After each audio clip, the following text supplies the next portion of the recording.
오늘 나흘의 믿음이라는 제목으로 하나님의 말씀을 증거하겠습니다. 사람은 밥을 먹지 못해도 약 40일은 견딜 수 있습니다. 예수님께서 40일 금식 기도도 하셨고 오늘날에도 경건하다라고 말하는 분들 중에 정말 하나님께 간절히 매달리는 분들 중에 40일 동안 금식 기도하시는 분들이 있기 때문입니다. 그런데 그렇게 금식 기도하시는 분들도 물은 마십니다. 인체의 70%가 물이라는 말이 있듯이 물이 없으면 사람은 며칠도 견디기 힘들기 때문입니다. 물은 생존에 있어서 필수 불가결한 요소입니다. 오늘 본문은 이스라엘 백성들이 그 생존에 반드시 필요한 물을 얻는 것에 대한 말씀입니다. 우리에게 주는 교훈이 무엇일까요? 이스라엘 백성들은 홍해를 지나 광야로 들어갔습니다. 광야는 메마른 곳입니다. 생존을 위해서는 물이라는 것이 반드시 필요합니다. 그런데 그 광야에서 사흘 길을 행하면서 물을 얻지 못했습니다. 인내가 바닥날 무렵 마라라는 오아시스를 발견하게 됩니다. 여러분, 이 마라라는 오아시스를 발견했을 때 얼마나 반가웠을까요? 아마 많은 사람들이 이렇게 박수를 쳤을 것입니다. 역시 우리 하나님, 우리와 함께 하신다라고 찬양했을 것입니다. 애굽에서 우리를 구원하신 하나님, 홍해에서 우리를 구원하시고 애굽의 군대를 무찌르신 그 하나님께서 역시 우리를 위해서 오아시스를 준비하셨다. 그런데 안타깝게도 이 마라의 물은 먹지 못하는 물이었습니다. 마셔보니까 어때요? 너무너무 쓴 물이었어요. 목말라서 웬만하면 먹을 텐데 먹지 못하는 물이었어요. 그래서 이름을 마라라고 지었습니다. 뜻이 뭐죠? 쓰다라는 뜻입니다. 사흘 동안 참았던 인내심이 드디어 바닥이 났습니다. 백성들이 꾹꾹 눌러 담았던 원망을, 불평을 쏟아내기 시작한 것입니다. 우리는 어쩌라고, 뭘 마시라고 불평, 불만이 터져나오게 된 것입니다. 저는 이스라엘의 이와 같은 반응이 이해가 됩니다. 하나님 인도를 받아 여기까지 왔는데 이게 뭐냐라는 불평이 나오지 않겠습니까? 여러분, 이들은 우연히 마라라는 것을 발견한 것이 아닙니다. 여러분, 이스라엘 백성들은 길도 모르고 광야를 떠도는 것이 아닙니다. 잘 기억해야 됩니다. 갈 길을 알지 못하고 가는 게 아니에요. 유능한 길잡이가 이들을 인도하고 있는 겁니다. 누군가요? 하나님이십니다. 이스라엘 백성들은 자신의 뜻대로, 자신들이 원하는 대로 광야를 걷는 것이 아니라 하나님께서 인도하고 계시다라는 것입니다. 출애굽기 13장 21절에서 22절에 이렇게 말합니다. 여호와께서 그들 앞에서 가시며 낮에는 구름 기둥으로 밤에는 불 기둥을 그들에게 비추사 낮이나 밤이나 진행하게 하시니 낮에는 구름 기둥, 밤에는 불 기둥이 백성 앞에서 떠나지 아니하니라. 낮에는 구름 기둥으로 백성들을 지키시고 인도하세요. 밤에는 불 기둥이 그들을 보호해 주는 겁니다. 출애굽기 40장에도 이 이야기를 똑같이 반복합니다. 여호와의 구름이 떠오르면 백성들이 그 구름이 떠오르는 그 신호를 보고 그 인도를 받아 장막을 걷어서 이동했다라고 이야기를 합니다. 여러분, 마라라는 오아시스까지 온 것은 그들의 선택이 아닌 하나님의 인도하심이라는 것입니다. 그래서 처음 마라를 발견했을 때 안 그랬겠어요? 와, 우리 하나님, 우리의 필요를 잘 아시는 하나님, 역시 하나님 믿고 있었다 규라고 찬양했을 것입니다. 그런데 순식간에 불평으로 바뀌어버렸어요. 하나님 믿었는데 이 결과가 이게 뭡니까? 그 마음이 힘들다, 얼마나 힘들었을까? 저는 느껴집니다. 여러분, 우리 인생도 그럴 때가 많습니다. 그럴 때가 많아요. 우리 목회자들이나 그렇게 말을 많이 하죠. 하나님의 인도를 받아야 한다. 하나님의 뜻대로 해야 된다. 하나님의 그 뜻은 이 하나님의 말씀, 성경 속에 있다. 그렇게 살아야 한다. 그래서 하나님의 인도를 받고 하나님 뜻대로 한다라고 하는데 달디란 인생 대신에 쓰디쓴 인생을 만납니다. 일이 잘 풀릴 줄 알았는데 길이 끊어지고 또 다른 광야가 등장합니다. 불만의 목소리가 속에서부터 들끓기 시작하죠. 사람이라면 그런 경우가 많다라는 것입니다. 그런데 여러분, 참 재밌는 게 있습니다. 잘 아시겠지만 성경은 이어서 이렇게 말합니다. 27절 말씀을 같이 한번 읽어볼까요? 27절 시작. 그들이 엘림에 이르니 거기에 물샘 12과 종려나무 이런 그루가 있는지라. 거기서 그들이 그 물 곁에 장막을 치니라. 아멘. 자, 엘림이라는 곳에 이르게 되는데 엘림은 큰 나무 혹은 오아시스라는 뜻입니다. 그 이름답게 그곳에 뭐가 있나 하면 물샘이 12개나 있어요. 많죠? 종려나무가 이런 그루나 있는 큰 오아시스였습니다.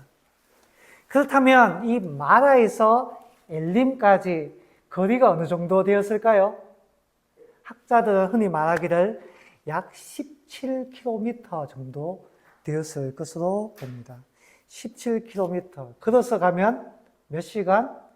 한 4시간 정도면 충분히 갈 수 있는.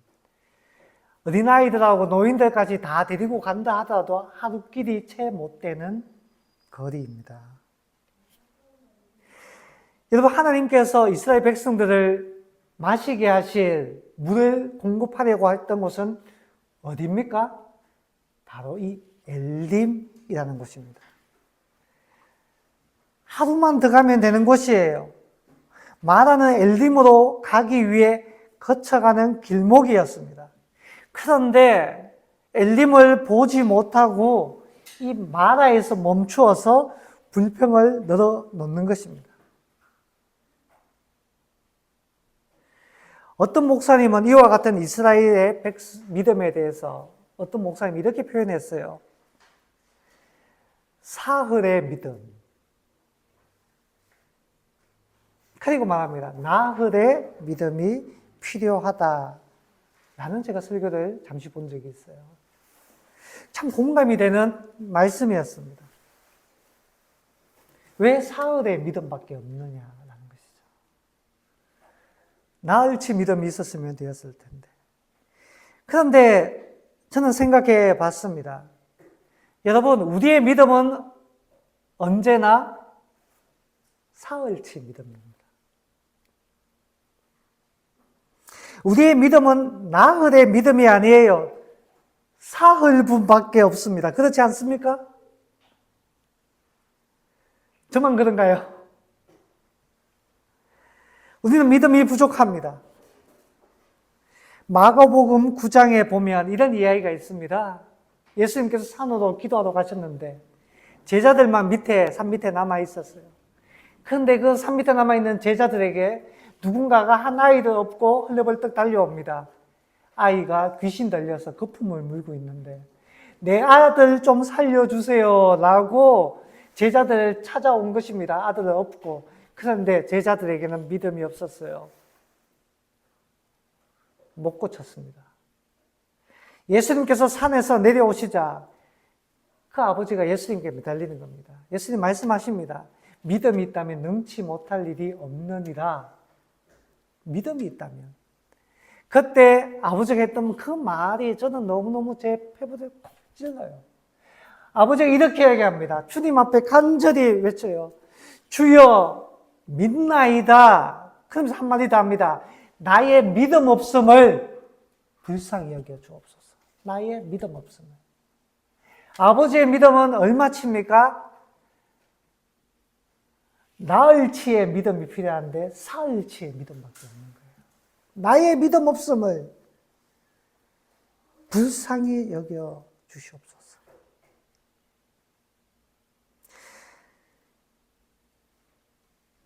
하루만 더 믿으면 문제가 해결되는데 우리는 그렇게 하지 못합니다. 우리는 이스라엘 백성들을 닮았기 때문입니다. 바로 우리의 모습이에요. 우리는 모세를 닮기보다 우리는 이스라엘 백성들을 닮은 거예요. 딱 내 모습이다 이런 생각이 듭니다. 그런데 여러분, 만약에 우리에게 하루분의 믿음이 더 있다면 어떨까요? 그 하루분의 믿음이 더 있다면 그 믿음은 어디서부터 온 것입니까? 저는 믿습니다.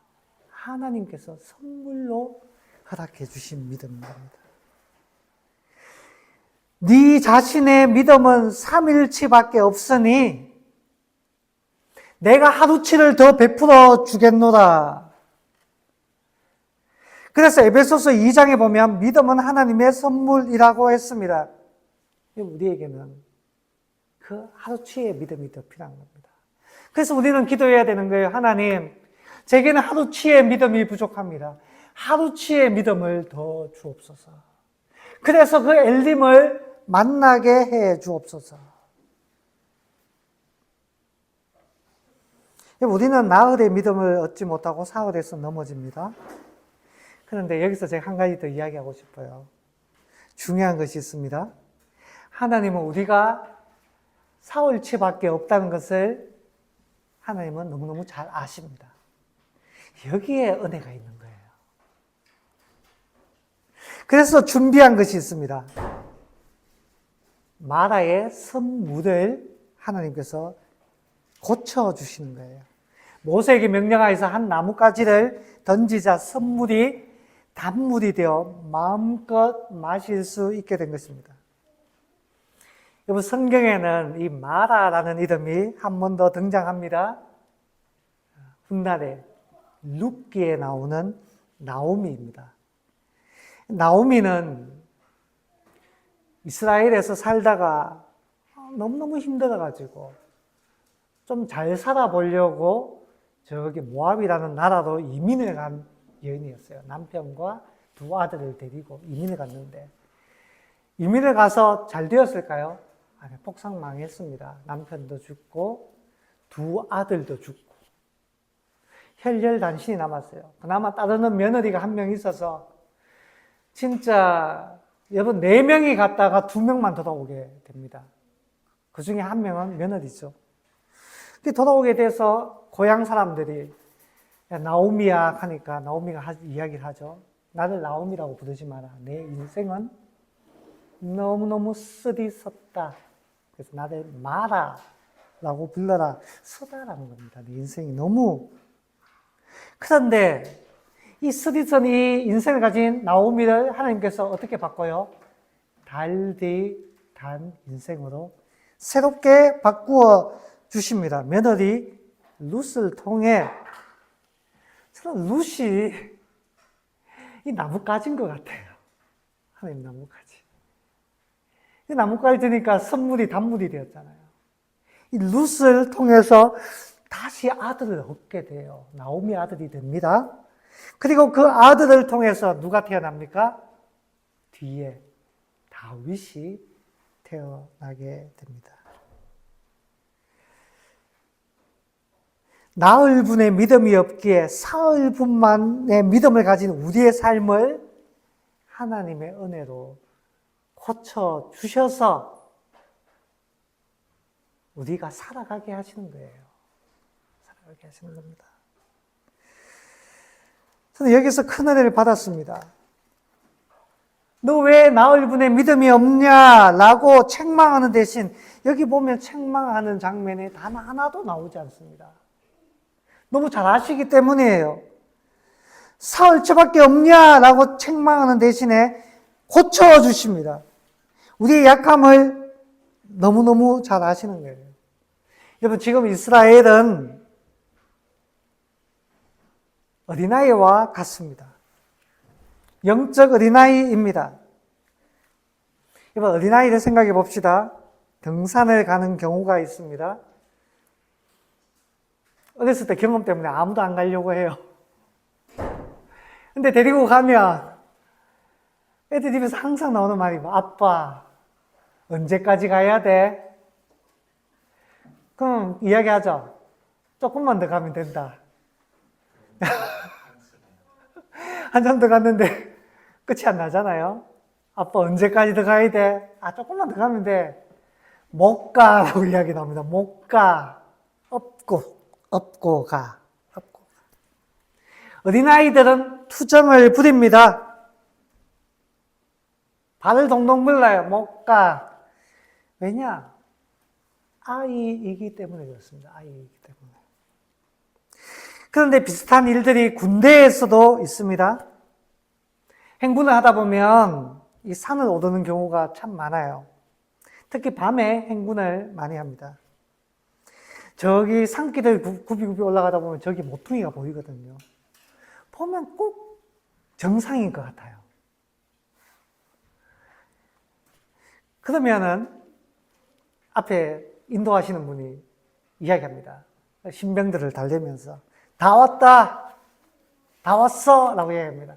그러면 신병들은 힘이 들어도 꾸역꾸역 올라갑니다. 저기만 돌면 정상이겠구나. 그러면 쉬겠지. 다행이야. 이런 마음으로 올라갑니다. 저는 특히나 90mm 무반동 총소대이기 때문에 일반 소총소대는 소총에다가 들면 되는데 저는 거기다가 총을 한 대 더 맸습니다. 무거워요. 17kg짜리를 하나 더 들고 그 산에 올라갔는데 쉴 수 있다는 말에 조금 더 힘을 내요. 그런데 그 코너를 돌면 끝인 줄 알았는데 아니에요. 저 멀리 또 코너가 보이는 거예요. 돌면 또 저 멀리 보이는 겁니다. 돌고 끊임없이 돕니다. 인솔자에게 속았다라는 생각이 들지만 아무도 불평하는 사람은 없습니다. 왜냐? 군인이기 때문에. 우리는 지금 어린아이가 아니에요. 보이스카웃이 아닌 겁니다. 지금 놀러 나온 게 아닌 거예요. 군인이기 때문에 한 걸음 한 걸음 속았다 싶어도 언제 끝날지 몰라도 올라가는 것입니다. 이스라엘 백성들은 아직 하나님의 군대가 되지 못했습니다. 언젠가는 되겠지만 그들은 군인은커녕 갓 자유를 얻은 어린아이와 다를 바가 없습니다. 쉽게 좌절하고 쉽게 넘어지고 쉽게 불평하고 원망하는 자들입니다. 그렇게 하나님은 그들을 책망하지 않습니다. 사흘분의 믿음밖에 저장하지 못하는 아주 작은 사람임을 알기 때문이죠. 어린아이에게는 어린아이의 방식으로 대우하십니다. 왜 그것밖에 못해? 라고 하면 안 되는 것이죠. 어린아이의 문제는 아빠가, 선생님이 대신 해결해 줄 필요가 있습니다. 선물을 달게 만들어 주시는 것이죠. 여러분, 우리 인생에 여러 가지 문제가 있습니다. 누군가는 못 올라간다고 울며 떼를 씁니다. 어린아이는 어떻게 하죠? 아빠가 업어줘요. 하다못해 손을 잡아서 끌어주기라도 합니다. 뒤에서 밀어주기도 해요. 그런데 여러분, 참 은혜로운 것은 어린아이만 그렇게 하는 것은 아니에요. 군대에서도 힘겨워 못 올라가는 군인을 대신하여 동료가 대신 짐을 짊어지기도 합니다. 대신 고참이 총을 대신 매주기도 해요. 제가 이야기했죠? 그랬다가 끝까지 메고 갔다는. 심지어 부축을 하면서 올라가기도 합니다. 처음에는 그런 거예요. 훈련되지 않은 사람에게는 그렇게 하는 겁니다. 근데 여러분, 저는 한 가지를 더 이야기하고 싶어요. 사흘의 믿음만으로 살아서는 안 됩니다. 저는 이번에 이것을 이야기하고 싶어요. 지금은 사흘분밖에 없지만 사랑하는 여러분, 우리도 잘하잖아요. 언젠가는 나흘치의 믿음을 가져야 합니다. 그것을 은혜라고 이야기했습니다. 그런데 여러분, 이 나흘치의 믿음은 훈련으로도 됩니다. 영적 훈련. 영적 훈련. 그러면 나흘치의 믿음을 갖게 되는 거예요. 아니요, 5치, 6치의 믿음도 갖게 돼요. 점점 하나님의 군대로 성장하게 되는 것입니다. 여러분, 나흘치의 믿음을 가지려면 어떤 영적 훈련이 필요할까요? 저는 성경을 읽고 묵상하고 암송하고 기도하라 이런 말은 하지 않겠습니다. 왜냐? 그것은 너무너무 당연한 일이기 때문에. 지식을 얻으려면 공부가 필요하듯이 영적 훈련에는 읽고 묵상하고 암송하고 기도하는 것이 반드시 필요합니다. 그런데 이 모든 일에 한 가지 중요한 원칙이 있습니다. 그것은 하나님을 향한 신뢰입니다. 예수님께서 산상수훈에서 모인 자들에게 이렇게 말씀하셨습니다.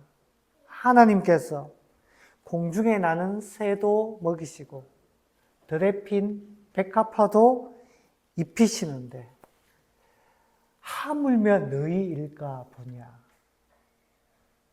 믿음이 약한 자들아 라고 말씀하십니다. 여러분, 우리가 나흘치의 믿음을 가지려면 하나님께서 나를 돌보신다라는 신뢰가 필요합니다. 의인은 망하지 않게 하신다는 믿음이 필요합니다. 택하신 백성은 반드시 구원하신다는 믿음이 필요해요. 엘림을 예비하신 하나님을 믿어야 됩니다. 모세는 인생의 끝자락에서 그 광야를 통과하면서 그 마지막 자리에서 그 약속의 땅을 바라보며 이렇게 이야기했습니다. 신명기 29장 5절 말씀. 광야를 통과하고 난 다음에 한 말이에요. 40년 동안 광야에서 하나님이 여러분을 인도하셨으나 여러분의 옷이 헤어지지 않았고 여러분의 신발이 떨어지지 않았습니다.